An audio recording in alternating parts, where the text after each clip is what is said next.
We are live back again. All right, so we're going to try this. The secretary is trying to get in. And let's see. All right. Let me see. All right. So here we go, guys. All right, it's populating. It's populating. Let's see. Let's see. All right. Let's see. We're waiting. We're waiting. Okay. We're waiting. Okay. Hold on.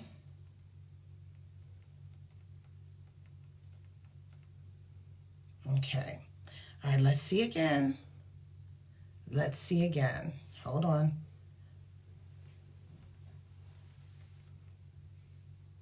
Okay, hold on, guys. Hello, everyone. Hold on. Here we go. Okay. All right, so we're waiting for her account to come on. We're waiting for her account. Okay. All right. So we're waiting for it to come up. Let me see. We're popping up. Okay. All right. It has not come up yet to those I'm on the text with. I'm waiting for her account. Okay. Let me see. So sometimes, you know, guys, you got to go and get the people. Hold on. Because everybody's like, can you call them? Hold on, guys. Let me see. We may have to call her. Hold on. Hold on. I'm on the phone calling.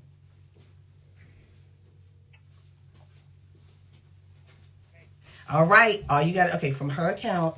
From her account. Let me see. Let me see. Okay. No, I'm not good. Okay. We have to get her on. Okay. We got to get her on. Okay. Okay, we just have to, she has to come back in again. She has to request me again. Okay. Okay, she has to request me again. A lot of people haven't done IG Live, guys. Okay. People are asking, you my dad? No, this is my cousin, former Congressman Ed Towns. Okay. And we're on live. I see family, friends. I see a lot of people on here.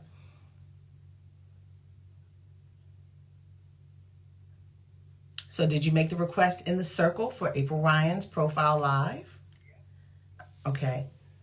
Okay, you're looking at me. You might have to do it on yours then. You want to do it on yours?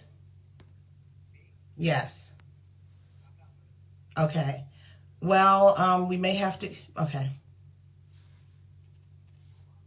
Okay. Okay. All right, so we're getting ready to make this happen. Just technical difficulties. So, John said this is going to be good. It is going to be good. I had to bring Susan Rice in. I've had to bring Congresswoman Brenda Lawrence in. This is going to be good. This is good. This is going to be great. Congressman Ed Towns. He's given up his dinner to say hi to Secretary Hillary Clinton. So I'm excited too. Hey, Tracy. Hello, everyone. We are excited. We are excited. Secretary Clinton, we know you're trying to get in. I see you trying to get in. I see you. I see you trying to get in. Now, the question is, if we can get you in, we may have to get you on one of your staffers' accounts. I don't know. But we're waiting for you. She's there. Hi, Secretary Clinton. And she's probably said, hi, April. I'll be on. Yes, we know. Yeah. Let me see. All right. Let me see. If Hillary, okay, let's see. Okay, the doorbell is ringing. No. Okay. All right. Are you not saying, no, I'm not. She keeps requesting, I'm not. But okay, I'm not. Here, there she is. There she is. There she is. There she's Congressman. Yeah. She's here. Yay! I've been wandering around the internet. I said, I know people think that I'm just making this up. No, ma'am. I've been looking for you. I'm sorry I couldn't get in. Well, we're happy. Look. I brought a friend for you. I know. I see him. Yes. What a pleasure. Thank you so much. You know, I was just telling my cousin April, I'm getting old. I said, but you know that because you attended some of my birthday celebrations. Yes, I have, and I've had some good times at your birthday parties. So I got to catch up with him for a minute now, cousin April. So, are you living in Baltimore, Washington? Are you in that area? No, I'm still in New York. He came down to get some crabs. I'm making a visit. Wanting to check on me, making sure I'm okay. Well, I'm glad somebody's checking on you. We all want to check on you, April. We're all trying to make sure you're okay. Amen. Amen. Well, I appreciate. We're trying to make sure you're okay as well. I'm a little away, but how's the family? Everybody good? Oh, Ed, thank you for asking. Everybody's good. Bill is good. Our grandchildren are good. We have 3 of them now. So, even though we're living in crazy times, we don't have, much personally to complain about. That's right. Please convey my best. I will. Do you want to see the president? Yeah, is he around? Is the president around? No, he's not. He's not around. Yeah, but okay. if he pops in, you just hang around, Ed. You can hang around while April and I are talking, and if he pops in, I'll tell him to say hello. Okay, that thank would be you. lovely. Thank you so much. Will you hang around, cousin? Convey we my had best. fun. Yeah. We used to work together and had some good times together. Yeah, I never forget, I was just telling April, one thing you always talked about and emphasized, put together a coalition. Yeah. That makes a difference. Yes, we did. It makes a difference. Thank you. Good to see you. Well, Thanks, my friend. He's going to sit around and wait for the former president to come by if he does. Yeah, if we can. That would be a treat. Okay. Yeah, okay. All right. So first of all, Secretary Clinton, thank you so much. We know you are very busy, and you had an event just before this, and thank you so much for joining. And I regaled everyone about your credentials in my way. I said you were the first original nasty woman, not Janet Jackson's nasty, but you are the good kind of nasty. You're a gutsy woman. You've written a book about gutsy women, and I thank you for putting me in your book, talking about being a gutsy woman. And you are a grandmother of 3. You just had a grandbaby not long ago, and you're a mother of a brilliant young lady, Chelsea, and you're also a former Secretary of State. You're the woman of diplomacy. Okay, well, where's Ed? I just found Bill. Ed's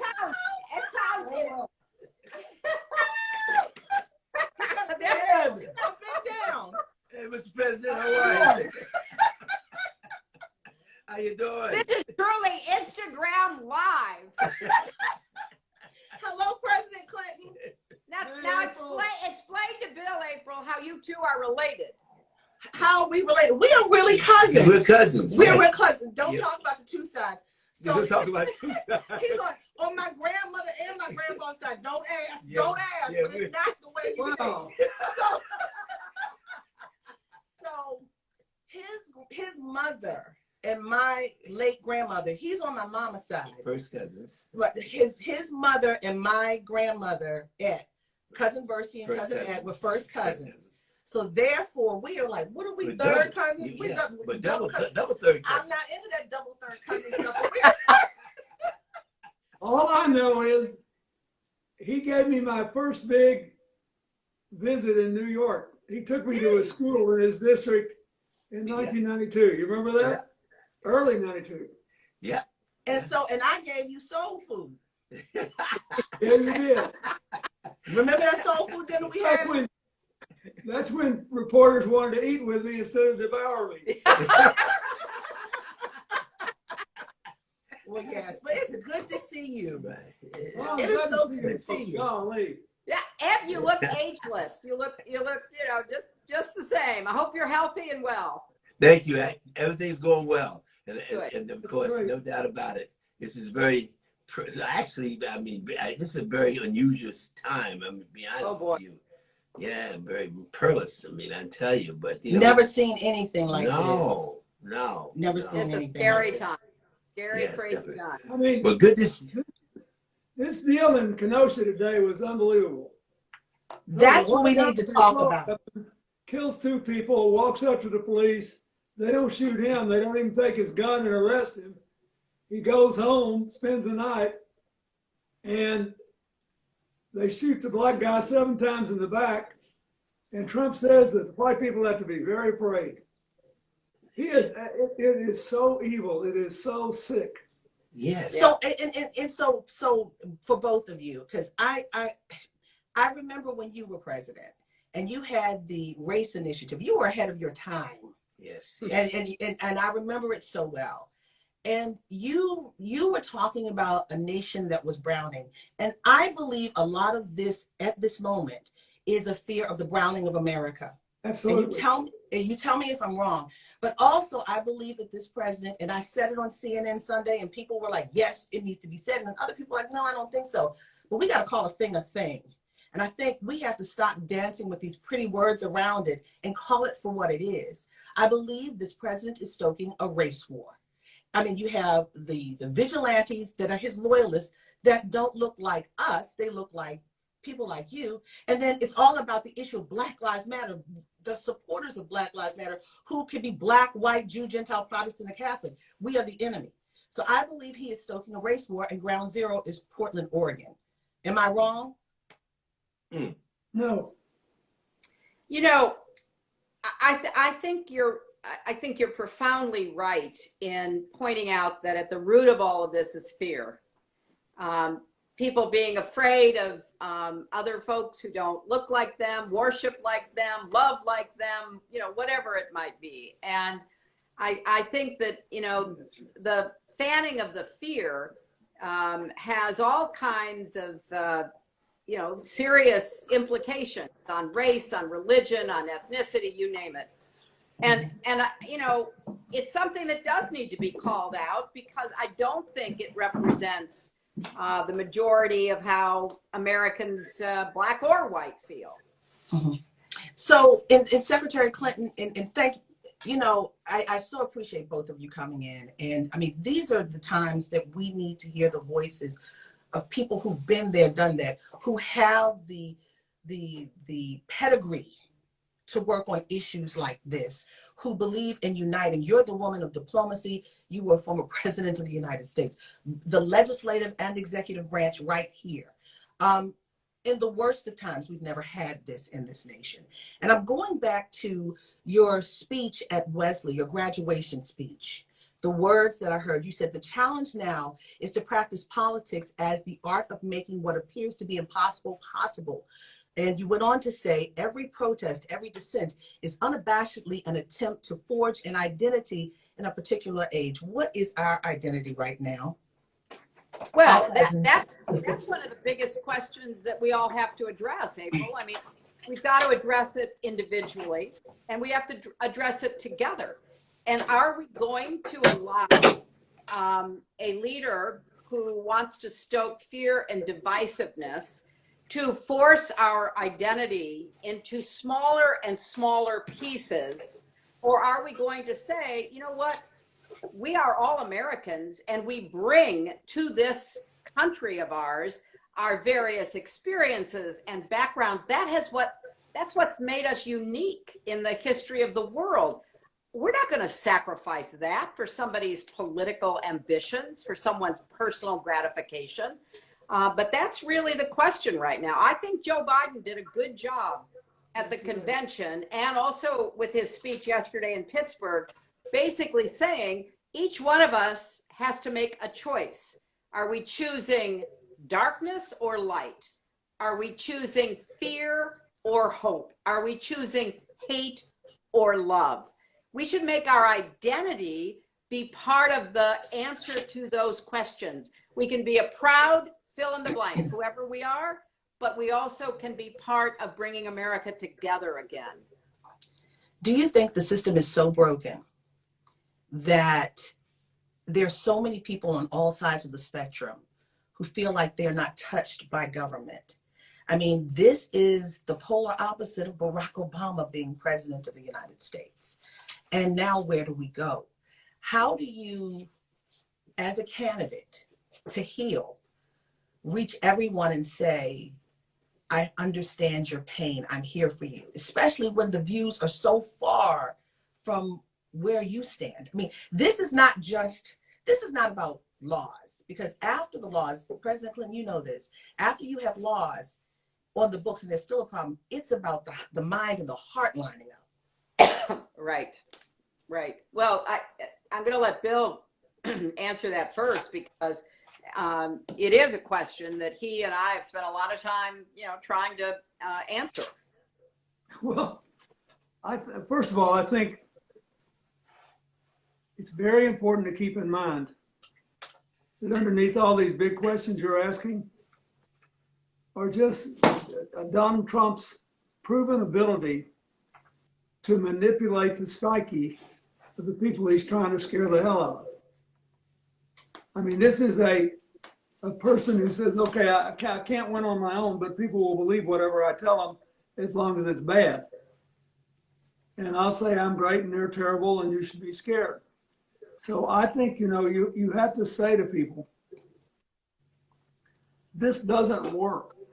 We're now at a time when we have to fight the COVID epidemic together. We have lost far more people than we should have. We have tens of thousands of people who are dead today because we did a lousy job of responding to it, because we played politics with it. It was all brag and blame, brag and blame, brag and blame, divide.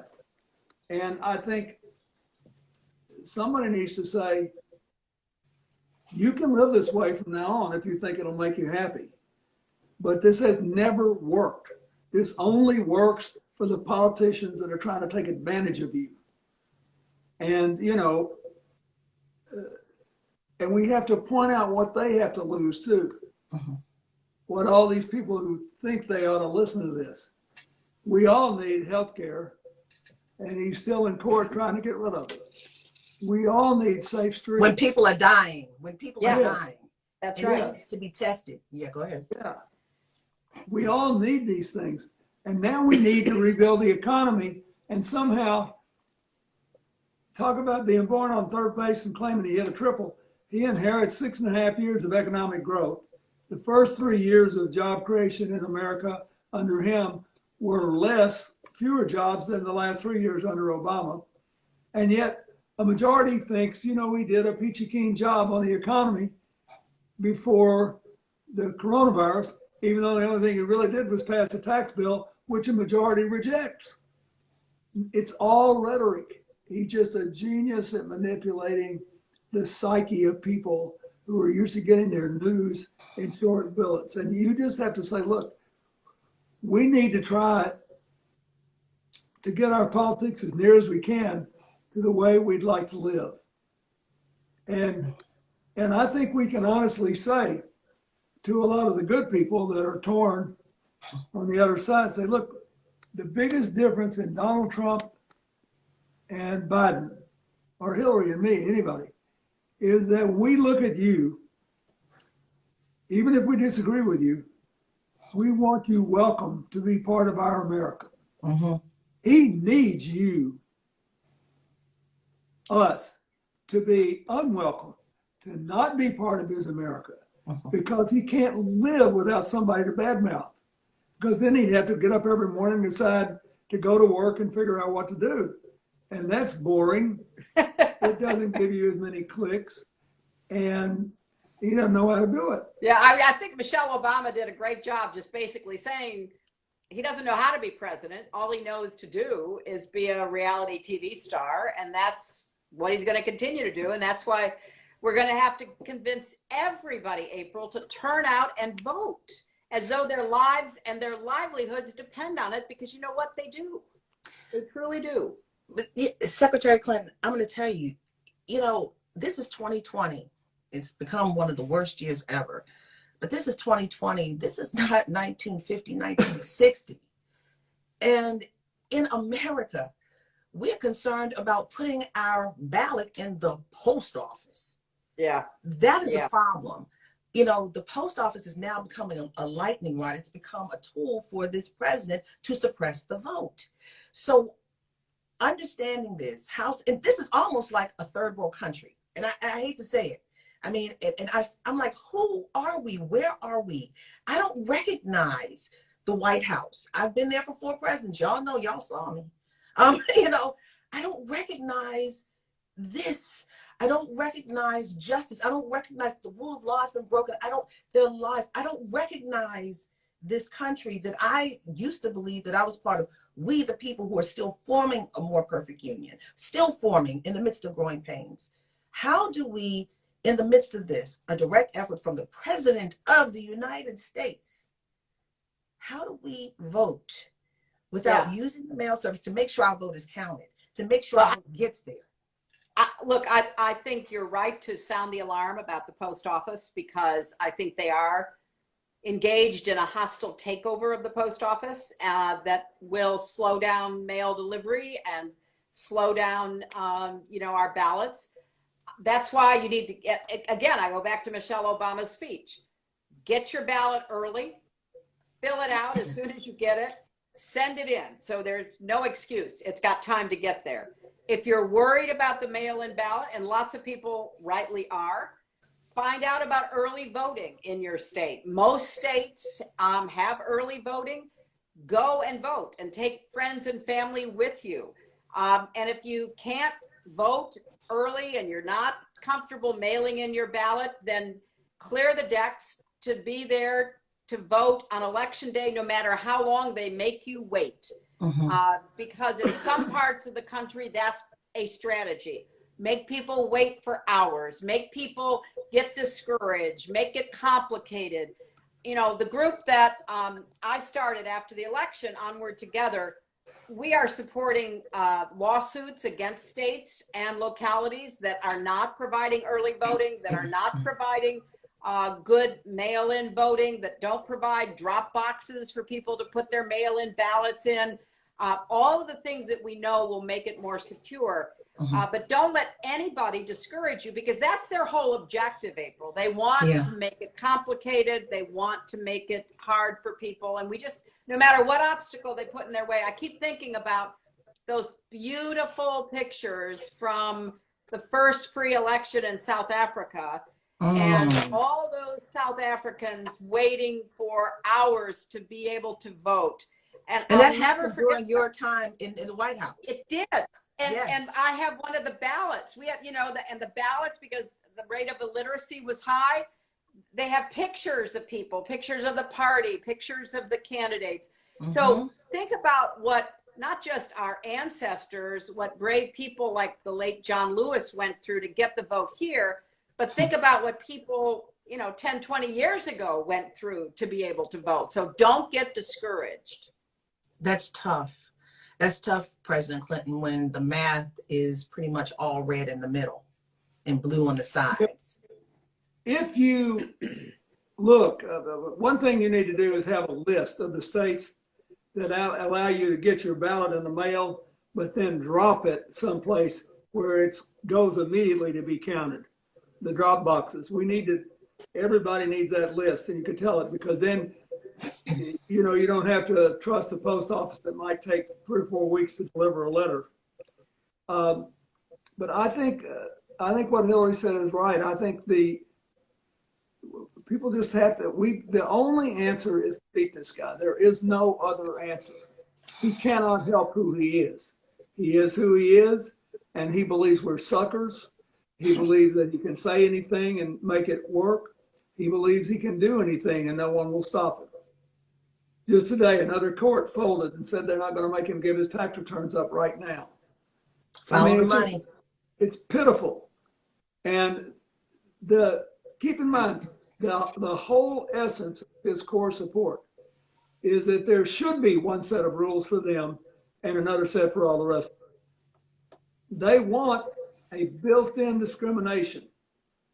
They always win, we always lose.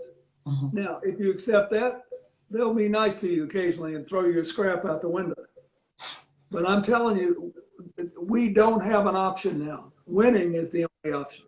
But I want to say something too about that, April, because Bill's absolutely right. I mean, we always say this election is the most important, and you were talking about how you reported from the White House through 4 presidents. You can't believe what you're seeing. We can recover from this damage if we win this time. We definitely can recover. But I worry that we might not be able to recover if we don't win. So another 4 years. Yeah, another 4 years could be so devastating to the rule of law, to everything we believe in, and that we still have to keep working on, as you rightly point out. So this election is really everybody has to participate. And there can't be any doubt as to what's in the best interest, not just of the vast majority of Americans, because if we vote in the numbers that we will win. That is true. They can do everything they can imagine to try to undermine the election and subvert the post office and all the rest. But if we vote in big enough numbers, we will win. And so that's the message we've got to keep underscoring day after day. So people think that the Clintons, the Bidens, even me, and I'm objective, but I'm calling a thing right now, are just picking on Donald John Trump because, he violated the Hatch Act and he had all the grand pomp and circumstance at the RNC. They think we're just picking on that.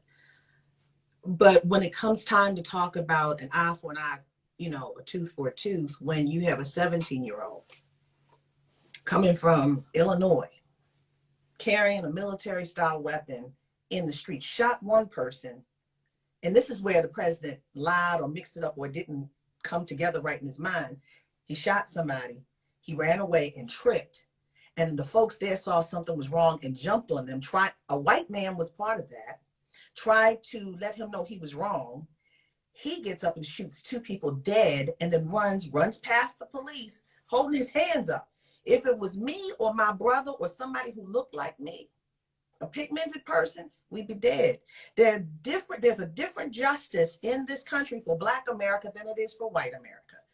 And now he's sending his vigilantes with shooting marbles at people, which hurt, shooting paint guns. I mean, any gun is terrorizing people.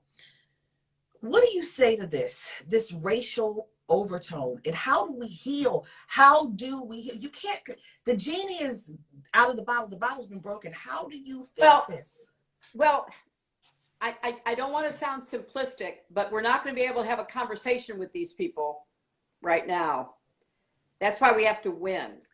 We have to win, because by winning, we reject not just Donald Trump, but what he stands for and what he has been responsible for in unleashing. Hatred's always been around, April. You know that. I know that.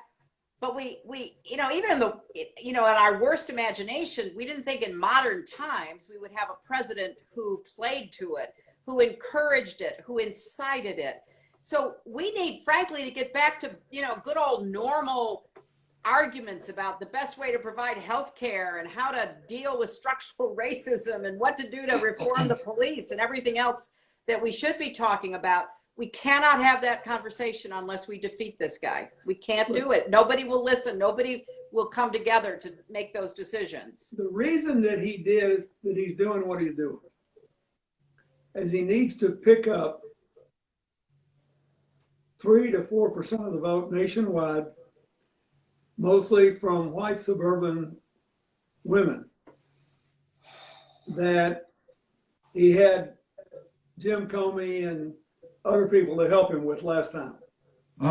We remember that 11 days before the election. Yes, on the emails and everything. So this time we're getting straight press coverage, and he doesn't have a Comey. So he's 3 or 4 points shy. And I don't think he thinks Putin can steal enough votes for him this time to win the Electoral College with that. You got to understand, these are cold-blooded, calculating people. So they know that fear is a stronger emotion than hope. Yeah. And they know that they can always dominate the information system by whatever he says because he gets covered. And that's by Fox News. Let's call it out, Fox News. Well, I mean, think about what, I talked about Michelle's speech. Well, think about Barack's speech, former President Obama's speech.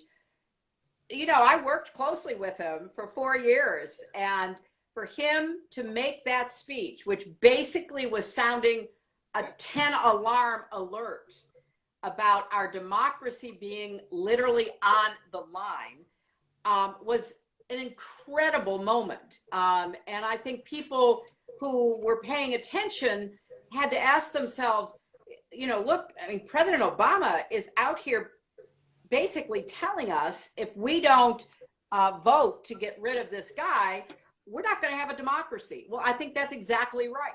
That's exactly the message. And everything that we know that needs to be fixed, the progress that we've made that we want to add to it, as you rightly said, keep moving and working toward that more perfect union, it all goes out the window. And these people will stop at nothing. And yes, the Russians helped them last time. The Russians are helping them now.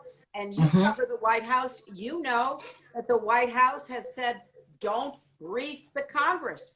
Don't even tell them in classified settings what the Russians are doing this time. So anybody who believes that, yeah, you know, yeah, maybe we're just being mean to Donald Trump because he's different, he's bombastic, he's this, he's that. No, he is a clear and present danger to our freedoms, our liberties, our unity, and we've got to defeat him. There is no alternative. I love what you just said, clear and present danger, because that brings me into the next question. I know we don't have time, and I thank you both. From the bottom of my heart. I couldn't get on, and now you got us both, April. I love it. I know. But, you know, but this, for people who don't know, this goes way back. This goes 23 years back. And this is this. I just want some collard greens and cornbread. I want to go back. Well, you know, my Aunt Pearl, look, my Aunt Pearl, call her again, because that was historic when, okay, so you know how this president vilifies Black reporters, this president right here, during the race initiative, wanted to talk to Black reporters. And I was working on it for a long time. And we got a group of it's historic. We got a group of Black reporters together. It was kind of potluck, but mostly my aunt prepared it because Secret Service wanted to make sure the food was safe. But we had garlic fried chicken, collard greens, cornbread, chitlins, right? We had, it was a night of conversation. It was the night before the memorial service for John Kennedy Jr. because we didn't think it was going to happen, because every time something happens, a presidential schedule is moved. This president respected us enough to want to find out what was going on in the Black community and what Black people thought about this race initiative and healing the racial divide. Yeah. Secretary Clinton, you remember that. I do. And I mean, and you know, April, we were, that was like 22 or 3 years ago. I mean, and to see where we are today after the first Black president and after all of the changes that are happening in our country and in the world, to see what we are now confronted by. But, you know, it's often darkest before the first light. And I think we all have to believe that we can move forward if we're willing to exercise our basic constitutional right. I mean, I think of John Lewis every day, April. I mean, our dear, dear friend. And good trouble. Oh my God, we're going to get into good trouble because we are going to do everything we know to do to get everybody out to vote, to persuade them to vote, to get those votes counted. And, you know, I gave an interview the other day and I said my advice to Joe Biden, and I've told the campaign this, obviously, is do not concede under any circumstances, because I believe the other side is going to cheat and sneak and try to do everything. If he loses, he's not going to leave if he loses. And so we're going to be resolved, and we're going to be strong, and we're going to be, you know, on that front line, and we're going to get our country back. That's our plan. President Clinton just laughed, because can you imagine? And I say this all the time. I got in trouble again on CNN. I said, there's going to be a split screen on January 20th at 12 noon, 2021. Joe Biden is going to be accepting or doing the inauguration. What is it? Giving the oath, the inauguration oath. Yes, that thing that y'all been through twice. He's going to be doing that, and then there's going to be a split screen. You're going to see the military going in to pull this man who's going to orange knuckle the resolute desk. Not try to get President Clinton. I just love it. Yeah, well, no, I was just thinking, you know, he probably won't even come to Biden's inauguration. He'd be stacking sandbags in front of the White House. Oh, he won't. Right. So before we go, I've got two things. I thank you both so much for coming. I've got two things. My children want to say hello. My 18-year-old who just voted and my 12-year-old turning 13 on November 3rd. Believe it or not. Wow. I know, but wait a minute, before you do this, they're sitting here waiting. So before we do that, I want to ask one last question. And you said Donald Trump is a clear and present danger. And there are people who are very concerned about the international community. Our standing in the international community has eroded to so much. I'm not even going to go to the level because of him. But with that said, do you believe that he has committed crimes? Because people are asking this. He's committed crimes enough for both of you to be presented to the Hague, to the International Crimes Court. And the issue is the mismanagement of COVID, meaning genocide, killing of a people, okay? Then also this issue of race when it comes to humanity, crimes against humanity. Are these enough to come to a level that the Hague would look at this to deal with Donald Trump on that kind of level, crimes against humanity and genocide? I don't think so, April. I think, however, that the reason he has fought so hard to keep his financial records secret, to undermine the investigation into what Russia did to help him get elected, to protect his family and close associates from investigations like what's going on in New York from Attorney General James, is because he has vulnerabilities when it comes to being investigated under our laws. So I don't think there's an international forum, but I do think that there has to be accountability. We cannot allow people to break laws and undermine the rule of law with impunity. And the other thing that I would say as we end is I believe that there will be a reckoning. And it's going to be important that he and the people around him do be held accountable when the time comes. Because you mentioned international affairs. I believe we've got to get to the bottom of his relationship with Russia, because whether it's money in his bank account or whether it's just being enamored of a dictator, he has undermined our national security because of his relationship with Putin. He pulled us out of the climate accord. He pulled us out of the Iran nuclear accord. He has made so many bad decisions internationally. Our allies can't count on him. Our adversaries, want him to stick around because they think that he's undermining America's strength, which he is. So I think the international issue is going to be a big one for Biden and Harris when they get into office to try to repair. But I think when it comes to any particular criminal accountability, that'll have to happen in our own system here. I'm going to thank you guys. And before I say goodnight, come on, guys. Get up. Yeah, come on, get up. Hurry up. The president and the first lady are waiting. Come on. Yeah. This is my 12-year-old who's turning 13 on November 3rd, election night. Say hi, Grace. Hi. And this is my 18-year-old who just voted for the first time. Yay. My two babies. You voted in Baltimore? Yeah. Good. Well, I hope we give you a very happy birthday on November the 3rd. So let me tell you this. I don't know where they got it from, but my oldest is now one of the leaders of the, Black Student Alliance, Black Student Alliance, at her predominantly white, upwardly mobile school. And this one, they're both tree hugging. I don't know where they got it from. Tree hugging and protesting. Well, you're nothing like having an activist mama.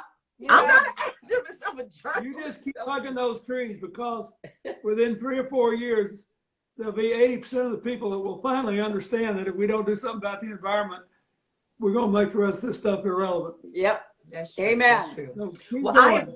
That's right. And they hear you. They're all like excited. Oh my God, the president, the first lady. But we thank you. You make my night with you and remembering that dinner and letting me see Ed Towns again. Well, you know what? And I thank you, Secretary Clinton. Thank you for bringing President Clinton on. I appreciate you. And I have a special place in my heart for both of you. And it means a lot. And when I say this, and I say this with all sincerity, people don't understand, as a journalist, we are just journalists. But and it's a friendly adversarial relationship, but I've seen how in the best of times and in the worst of times, reporters are treated. But this, for me, Yamiche and Abby and all the other women, and then you have a president like this who brings us in and wants to hear what we have to say. When the other one calls us names, calls me a loser. Who's the loser when you talk about shoving, was it Lysol and Clorox injected in your body? I'm not the loser. I mean, you gotta laugh so you don't cry all the time. I know, right? Easy. I know. But go ahead. Be safe, you guys. Be safe. Stay healthy. Bye. Thank you so much. We so appreciate you, and be well. And we'll see you out there later. Thank you, President Clinton. Thank you, Secretary Clinton. You guys are the best. Bye, guys. Take care. Bye-bye. All right, now. Okay, so guys, we just had them. We had history. We had former Secretary of State Hillary Clinton and former President Bill Clinton. This is a night. So I want you to go back and watch this, because what they had to say was real. Go back and watch it. What they had to say was real. Former Secretary of State Hillary, we kind of got into where each point was and why she felt this way. She said this president is a clear and present danger. They also said there's a hostile takeover of the U.S. Postal Service. And former President Clinton said, go to the election supervisor's ballot box, find out where those ballot boxes are, instead of going to the post office. And they said, instead of fear, hope, but you got to vote. So, I'm going to go back and watch this again. And I so appreciate them. And I'm going to tell you something. This is how politics is supposed to work with journalists. Friendly adversarial relationship. You're not supposed to like everything, whatever. But at the end of the day, I, as a reporter, should not be threatened with my life for asking legitimate questions. Bill Clinton never did that. George W. Bush never did that to me.